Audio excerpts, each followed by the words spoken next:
আসসালামু আলাইকুম প্রিয় শিক্ষার্থীরা, আরেকটি নতুন ভিডিও নিয়ে তোমাদের সামনে হাজির হলাম। আমি মোহাম্মদ বিল্লাল সরকার, বর্তমানে পড়াশোনা করছি রাজশাহী বিশ্ববিদ্যালয়ে। দীর্ঘ বিরতির পর কিন্তু তোমাদের সাথে আবারই তোমাদের জন্য ভিডিও বানানো শুরু করতেছি। তো তোমাদের আজকে যে বিষয়ে কথা হলো সেটা হচ্ছে রাজশাহী বিশ্ববিদ্যালয়ের সাবজেক্ট চয়েস দেওয়ার আগে তোমরা যারা রাজশাহী বিশ্ববিদ্যালয় স্পেসিফিক্যালি তোমরা রাজশাহী বিশ্ববিদ্যালয়ে যারা সাবজেক্ট চয়েস দিবে তাদের যে বিষয়টা অবশ্যই দেখে তোমাদের সাবজেক্ট চয়েসটা দিতে হবে এবং কত পর্যন্ত দিতে পারবে দিবে তোমরা সেই বিষয়ে কিন্তু আমরা কথা বলবো। অর্থাৎ কারা কারা সাবজেক্ট চয়েস দিবে এবং কিভাবে সাবজেক্ট চয়েসটা দিবে, কি কি বিষয় তোমাদের জানা থাকতে হবে যেভাবে তোমরা সাবজেক্ট চয়েসটা দিতে পারবে। দেখো, সাবজেক্ট চয়েসটা দেওয়ার আগে আমি যদি কথা বলি তিনটা বিষয় এখানে কথা বলবো, আর এর আগে বলবো যে তোমরা যারা তিনটা ইউনিটের যদি কথা বলি এ, বি আর সি ইউনিটের, এ ইউনিটের যারা রয়েছে, আবার আমি বলতেছি চারটা যে শিফট রয়েছে যাদের এ ইউনিটের মোটামুটি 1 থেকে 1500 পর্যন্ত রয়েছে, ভাই তোমরা সাবজেক্ট চয়েস দিয়ে রেখো। 1 থেকে 1500 পর্যন্ত যারা রয়েছে তোমরা সাবজেক্ট চয়েসটা দিয়ে রাখো। 2 নাম্বার হচ্ছে যে বি ইউনিটে রয়েছে, অর্থাৎ ব্যবসায় শাখার মধ্যে যে অনেকগুলো দিতে পারে, অর্থাৎ সায়েন্সের স্টুডেন্ট পরীক্ষা দিতে পারে, আর্টসের স্টুডেন্ট পরীক্ষা দিতে পারে। বি ইউনিটের যদি কথা বলি তোমরা হয়তো বা দেখতে পাচ্ছ, বি ইউনিটের যদি কথা বলি যারা মানবিক থেকে পরীক্ষা দিচ্ছে যাদের সিরিয়াল মোটামুটি 200-র মতন রয়েছে, 200 থেকে 300-র মতন রয়েছে, তোমরা সিরিয়াল কিন্তু দিয়ে রাখবে।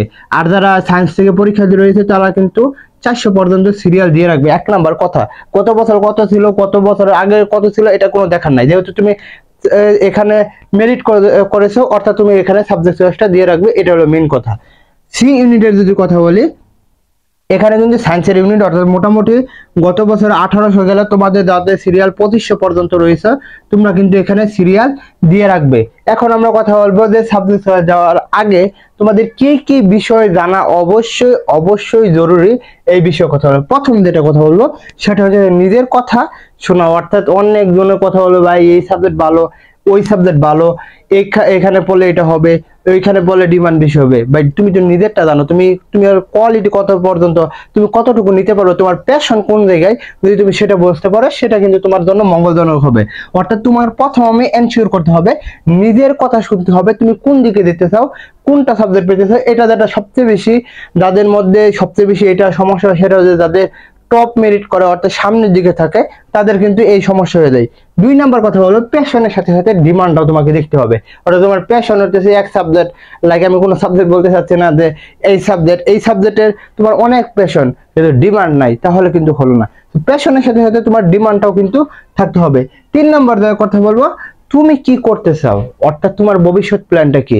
যদি আমি একটা কথা বলি, অনেক জনের ভবিষ্যৎ প্ল্যান হচ্ছে সরকারি চাকরি যাওয়া, অনেক জনের যে প্রাইভেট জব যাওয়া, অনেক সাবজেক্ট রয়েছে যেখানে যে নর্মাল সাবজেক্টের পরে এখানে যদি লিখি নর্মাল সাবজেক্টের পরে কিন্তু স্বপ্নের যে বিসিএস সেটা কিন্তু হয়ে যায়।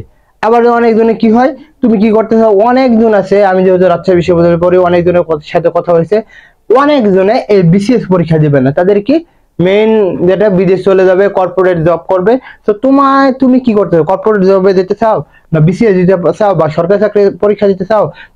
যদি সরকারি চাকরি প্রিপারেশন নিতে চাও তাহলে তোমার নর্মাল সাবজেক্ট পড়লে হবে, বা তুমি এখন সরকারি চাকরি করবে না, তুমি কর্পোরেট জব বা বিদেশ স্কলারশিপ নিয়ে যাবে, তো তোমাকে তখন হাই কোয়ালিটি সাবজেক্ট পড়তে হবে। তো এগুলোই ছিল তোমাদের জন্য। অবশ্যই বলবো চ্যানেলটি সাবস্ক্রাইব করে আমাদের পাশে থাকো। তোমাদের জন্য শুভকামনা। আসসালামু আলাইকুম।